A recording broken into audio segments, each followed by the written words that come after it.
Merhabalar, mutfağıma hoş geldiniz. Bugün mutfağımda patates püreli pişi tarifi vereceğim.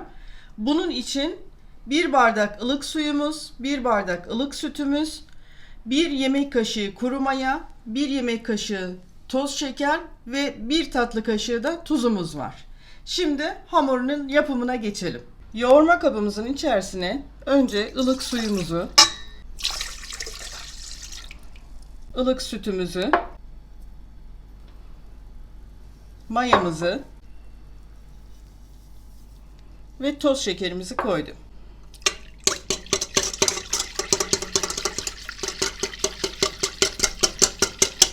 Karışımımızı bir çırpıcı ile iyice karıştırdım mayanın çözülmesi için. Şimdi unu ve tuzu ilave edeceğim.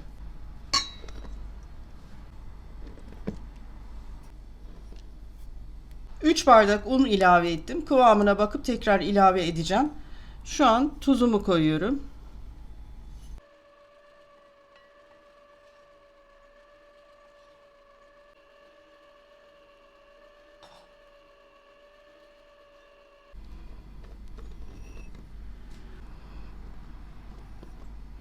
Şu an 5. bardağımı koydum.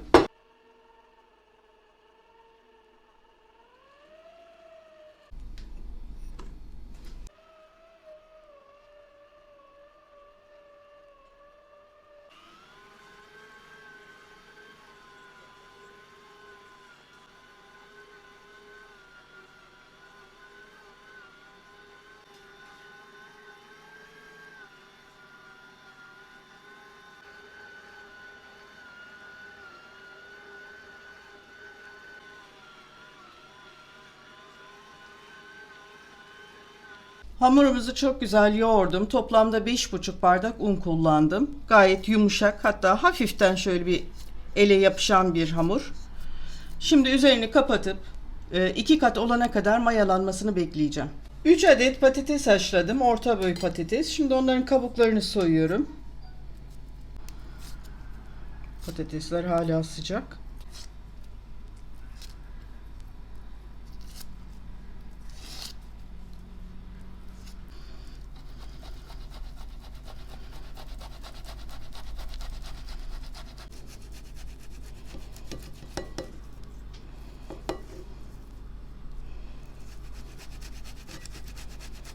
Şöyle 100 gram kadar kaşarım var.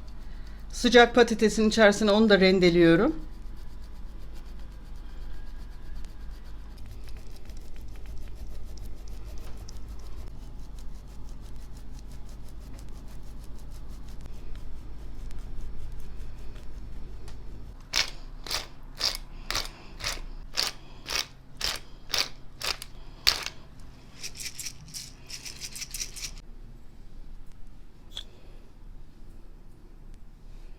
Bir buçuk çay kaşığı tuz attım. Biraz karabiber.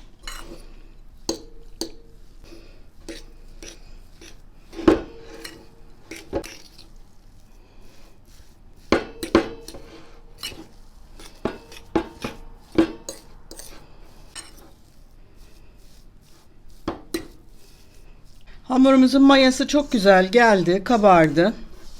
Şimdi artık pişimizin yapımına geçiyoruz.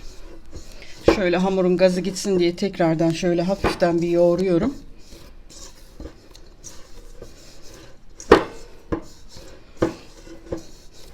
Evet. Tabağımızı şöyle her tarafını yağlıyoruz.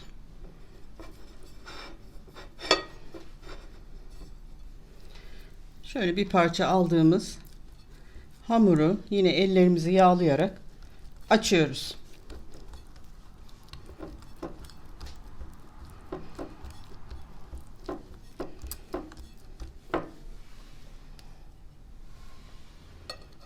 İçimizden koyuyoruz ve şöyle kapatıyoruz. Uçlarını iyice bastıralım. Evet, şu şekilde hazırlıyoruz.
Patates püreli pişimizin kızartma işlemi de bitti ve servise aldım.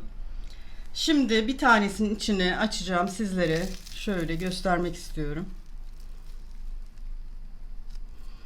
İçi kaşarlı ve patatesli, çok güzel bir lezzet oldu. Ben tadına baktım. Gerçekten şahane. Kesinlikle tavsiye ederim. Sıcak sıcak 5 çayına, kahvaltıya yapabilirsiniz arkadaşlar. Verdiğim tariflerle.